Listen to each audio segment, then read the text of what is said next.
ఎప్పుడూ లేని విధంగా భారతదేశంలోనే కొన్ని గ్రామాల్లోనే ఈ కార్యక్రమాన్ని నిర్వర్తిస్తున్నాం. ముఖ్యంగా స్పెషల్ గ్రామ సభ అంటే మీ అందరికీ తెలుసు, గ్రామ సభ అంటే గ్రామంలో ఉన్న కార్యక్రమాలు ఏవైతే చేపట్టాలో సమిష్టిగా రాజకీయ నాయకులైతేనే అధికారులతో చర్చించి ఇక్కడున్న సర్పంచ్ గారు అయితేనేం అలాగే ప్రజాప్రతినిధులతో సమావేశమై ఏ విధంగా మామూలుగా నిర్వర్తించుకున్నాం. దానికి భిన్నంగా మన రాష్ట్రంలో కేవలం 5 జిల్లాల్లో 12 గ్రామాల్లో మాత్రమే ఈ కార్యక్రమాలు చేపడుతున్నాం. దానికి లక్కిరెడ్డిపల్లి గ్రామం ఎన్నిక కావడం చాలా సంతోషంగా ఉంది. అది కేవలం మీ వల్లే, అలాగే ఇక్కడ పనిచేసిన కార్మికులైతేనేం అధికారులైతేనేం వాళ్ళందరికీ దక్కిందని గౌరవంగా తెలియజేసుకుంటున్నా. ముఖ్యంగా ఈరోజు మీ అందరికీ తెలుసు, మన జాతిపిత మహాత్మా గాంధీ గారి పుట్టినరోజు. ఈ కార్యక్రమాన్ని అందరం మనం ఘనంగా ఈరోజు జరుపుకుంటున్నాం. ఈ కార్యక్రమంలో భాగంగానే ఈరోజు ఈ స్పెషల్ గ్రామ సభను కూడా లక్కిరెడ్డిపల్లిలో పెట్టుకోవడం జరిగింది. ఆ కార్యక్రమానికి విచ్చేసిన మన కలెక్టర్ గారికి, డిపిఓ గారికి, డిఎల్పిఓ గారికి, అలాగే గ్రామ సర్పంచ్ గారికి, అలాగే మా పార్టీ నాయకులకు, ముందరున్న పాత్రికేయులకు, అధికారులకు, అనధికారులకు ప్రతి ఒక్కరికి ధన్యవాదాలు తెలియజేసుకుంటూ ఈ కార్యక్రమాన్ని ప్రారంభిస్తున్నా. ముఖ్యంగా నిన్నే మన జిల్లాకు ఒక ఘనమైన కీర్తి దక్కింది.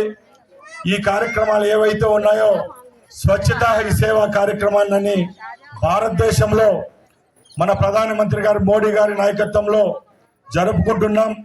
అలాగే ఈ రాష్ట్రానికి వస్తే పెద్దలు ముఖ్యమంత్రి వర్యులు చంద్రబాబు నాయుడు గారి నాయకత్వంలో ఈ కార్యక్రమాలను గత 15 రోజుల నుంచి ఘనంగా నిర్వర్తించడం జరిగింది. ఈ కార్యక్రమాలను పురస్కరించుకొని మన జిల్లాకు అరుదైన గౌరవం దక్కడంతో అందరికీ చాలా సంతోషంగా ఉంది. ఈ కార్యక్రమాలను ఇంత సక్సెస్ చేసిన ముఖ్యంగా మన జిల్లా కలెక్టర్ గారికి, అలాగే అధికారులకు, ఈ జిల్లాలో పనిచేస్తున్న ప్రతి ఒక్కరికి చేతులు జోడించి నమస్కారాలు తెలియజేసుకుంటున్నా. అలాగే ఈ కార్యక్రమంలో దీనికి నాయకత్వం వహించిన జిల్లా కలెక్టర్ గారికి నా చేతుల మీదుగా చిన్న సన్మానం చేయదలుచుకున్నాను మీ అందరి సమక్షాన. ఆంధ్ర జిల్లా సర్వోన్నతాధికారి, జిల్లా కలెక్టర్ మరియు మేజిస్ట్రేట్ శ్రీ చామకూరి శ్రీధర్ గారిని సన్మానిస్తున్నటువంటి దృశ్యం ప్రజలందరూ వీక్షించి ఆనందించ ప్రార్థన.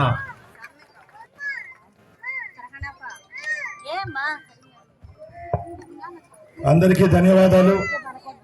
ఎందుకంటే మన జిల్లాకు ఏ జిల్లాకు దక్కిన గౌరవం దక్కుతా ఉంది. ముఖ్యంగా ఎవరైతే యువకులు ఉంటారో 40 సంవత్సరాల లోపల ఉన్న వాళ్ళే ఈరోజు మన జిల్లాకు నాయకత్వం వహిస్తున్నారు.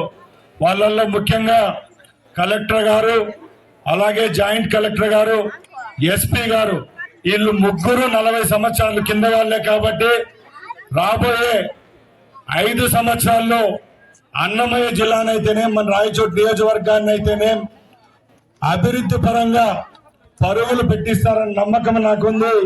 తప్పకుండా సభాముఖంగా మన రాయచోటి నియోజకవర్గం తరపున, మన జిల్లా ప్రజల తరపున నేను వాళ్ళని అడుగుతున్నా.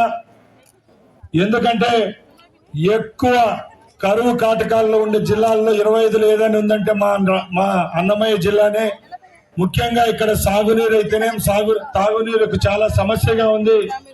రాష్ట్రంలో ఎక్కడ చూసినా వరదలు వచ్చి కొట్టుకొని పోతా ఉంటే ఈరోజు మన అన్నమయ్య జిల్లాలో 1000 అడుగులు వేసినా కూడా బోర్లు పడిన పరిస్థితి అంటే ఒకసారి మనం అందరం గ్రహించాల.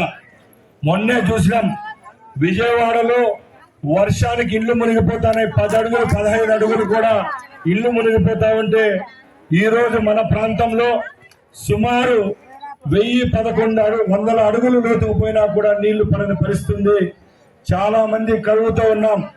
ఒక పక్కల నీటి సమస్య, ఇంకో పక్కల రైతులు ఎవరైతే ఉన్నారో వాళ్ళకు వాళ్ళ పంటలకు వేసుకునే దానికి నీళ్లు లేవు.